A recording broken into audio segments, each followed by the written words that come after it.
नमस्कार दोस्तों, मैं नित्यानंद पांडे नित्य साधना में आपका स्वागत करते हैं। तो आज हम चर्चा करेंगे श्रावण मास में भगवान शिव की कृपा पाने के लिए सावन मास में कौन से ऐसे 8 काम हैं जो ज़रूर हमें करना चाहिए, जिससे कि हमारे घर में सुख शांति समृद्धि बनी रहे। तो दोस्तों, सावन माह में भगवान शिव की पूजा करनी चाहिए, आराधना करनी चाहिए।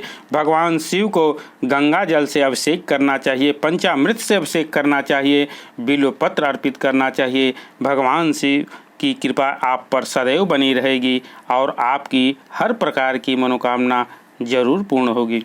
तो दोस्तों, आइए आज हम चर्चा करते हैं कि वह 8 काम कौन से हैं जो हमें सावन मास में ज़रूर करने चाहिए। पहला, दोस्तों, सावन माह में महामृत्युंजय का जाप हमें अवश्य करना चाहिए। हो सके तो 1.25 लाख सावन मास में जाप करना चाहिए महामृत्युंजय का। अगर ब्राह्मण बुला करके अगर करा सकते हैं, पंडित बुला करके करा सकते हैं तो आप करा सकते हैं। अगर अपने करना चाहते हैं तो पहले सोमवार से, श्रावण मास के पहले सोमवार से लेकर के आखिरी सोमवार तक आप इस प्रकार से महामृत्युंजय का मंत्र का जाप करें कि 1.25 लाख जाप पूरा हो जाए। तो यह काम आप मंदिर में करना चाहते हैं तो मंदिर में भी कर सकते हैं। अगर घर पर करना चाहते हैं तो घर पर भी कर सकते हैं। इससे आकस्मिक कोई दुर्घटना हो, रोग से आप पीड़ित हो, गृह कलेश से पीड़ित हो या कोई भयंकर आप पे कष्ट हो तो उससे मुक्ति मिलती है। तो महामृत्युंजय का 1.25 लाख जाप हमें अवश्य श्रावण मास में करना चाहिए।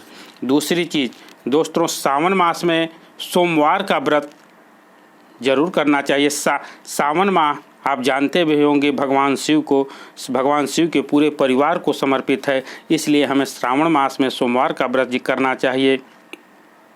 स्त्री भी कर सकती है, पुरुष कर सकता है या कुंवारी कन्या भी कर सकती है। किसी भी प्रकार की आपको दुख या संकट होगा वह दूर होगा। दोस्तों, तीसरी बात, सावन मास में अपने घर में बेल वृक्ष और समी का पौधा जरूर लगाना चाहिए। एक गमले में आप बेल वृक्ष का पौधा लगा सकते हैं और एक में समी का पौधा हमें अपने घर में जरूर लगाना चाहिए। दोस्तों, बेल वृक्ष में स्वयं भगवान शिव निवास करते हैं।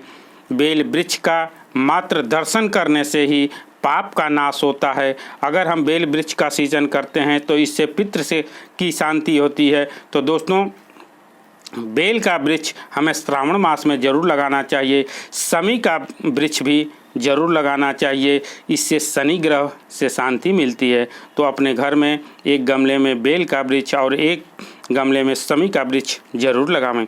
चौथी बात दोस्तों, सावन मास में अपने घर में शिवलिंग की स्थापना जरूर करनी चाहिए। अगर हमारे घर में शिवलिंग नहीं है तो छोटे से शिवलिंग अपने घर में जरूर स्थापित करना चाहिए। सावन मास में उनका नित्य अभिषेक करना चाहिए, बिल्वपत्र अर्पित करना चाहिए, सफ़ेद पुष्प अर्पित करना चाहिए। इससे घर में कोई भी दोष, रोग या किसी भी प्रकार का कष्ट होगा तो उससे मुक्ति मिलेगी। अगर अपने घर में पारद शिवलिंग या नर्मदेश्वर शिवलिंग स्थापित करते हैं, यह शिवलिंग बहुत ही शुभ माना जाता है, लाभकारी माना जाता है, तो इसे ज़रूर स्थापित करना चाहिए और इसकी पूजा आराधना करना चाहिए। सावन मास बहुत ही शुभ समय इसके लिए माना जाता है।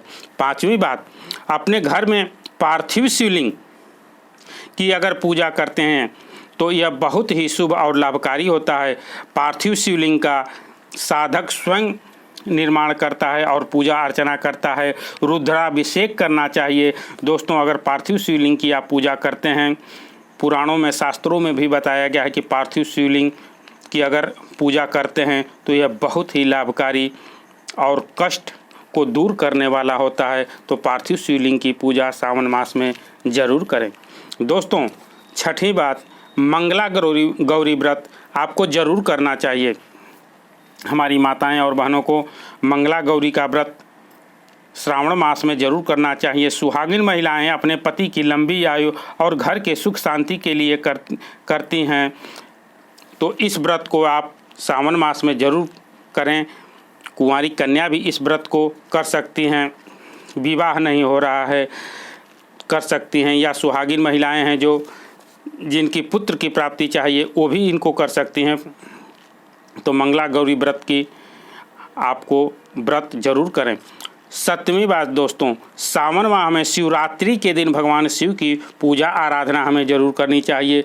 जो सावन मास में शिवरात्रि पड़ती है उसका विशेष महत्व होता है। उस दिन अगर हम भगवान शिव की पूजा करते हैं, आराधना करते हैं तो हमें बहुत ही लाभकारी होता है। भगवान शिव प्रसन्न होते हैं और जो भी हमारी मनोकामना होती है या किसी प्रकार का कष्ट होता है तो हमारे हर प्रकार के कष्ट दूर होते हैं। 8वीं बात दोस्तों, सोमवार के दिन अगर हम व्रत नहीं करते हैं, गंगा जल से केवल अभिषेक करते हैं, अपने घर से थोड़ा सा गंगा जल डाल करके और जल भर लें, हो सके तो पंचामृत से भी अभिषेक कर सकते हैं, बिल्वपत्र अर्पित कर सकते हैं, भगवान शिव पर भांग धतूरा सफ़ेद पुष्प अर्पित कर सकते हैं। अगर केवल 1 लोटा जल ले जा करके अगर भगवान शिव को अगर हम अर्पित कर दें और केवल ओम नमः शिवाय का उच्चारण करें तो भगवान शिव हमारे हर प्रकार के कष्ट दूर करते हैं। ऐसा नहीं है दोस्तों कि भगवान शिव को हम मीठा फल आदि अगर चढ़ाते हैं तभी अगर भगवान शिव हमारे पर प्रसन्न होते हैं। हमारे पास कुछ नहीं है, हम कुछ भी नहीं समर्पित करते हैं तो केवल 1 लोटा जल और बिल्वपत्र हम ले जा कर भगवान शिव पर अर्पित करते हैं बड़ी श्रद्धा के साथ, मनोकामना के साथ, विश्वास के साथ, तो भगवान शिव हमारी ज़रूर सुनेंगे। दोस्तों अगर आप स्त्री हैं तो नमः शिवाय का उच्चारण करें, अगर आप पुरुष हैं तो ओम नमः शिवाय का उच्चारण करें, भगवान आपकी मनोकामना जरूर पूर्ण करेंगे। दोस्तों सावन माह में इस चीज़ का विशेष ध्यान दें, सावन माह में अगर व्रत करें या न करें, सावन माह में सात्विक भोजन जरूर करना चाहिए। दोस्तों किसी को भी दुख नहीं देना चाहिए, बैल को हरा चारा खिलाना चाहिए, गाय माता को चारा खिलाना चाहिए, रोटी खिलानी चाहिए, इससे अनन्य फल की प्राप्ति होगी। दोस्तों सावन माह में एक चीज़ और ध्यान दें, ब्रह्म मुहूर्त में जगना चाहिए, ब्रह्म मुहूर्त में जगें। शिव मंदिर में अगर किसी प्रकार की आपको मनोकामना हो, कष्ट हो तो शिव मंदिर में आप झाड़ू का दान अवश्य करें, गरीब को भोजन करावें, ब्राह्मण को दान दें, इससे अनंत फल की प्राप्ति होगी। दोस्तों तो यह जो 8 काम हमने बताए हैं अगर आप श्रावण मास में करते हैं तो इसका विशेष लाभ होगा। दोस्तों तो मिलते हैं कुछ ऐसी ही ज्ञानवर्धक वीडियो के साथ। धन्यवाद।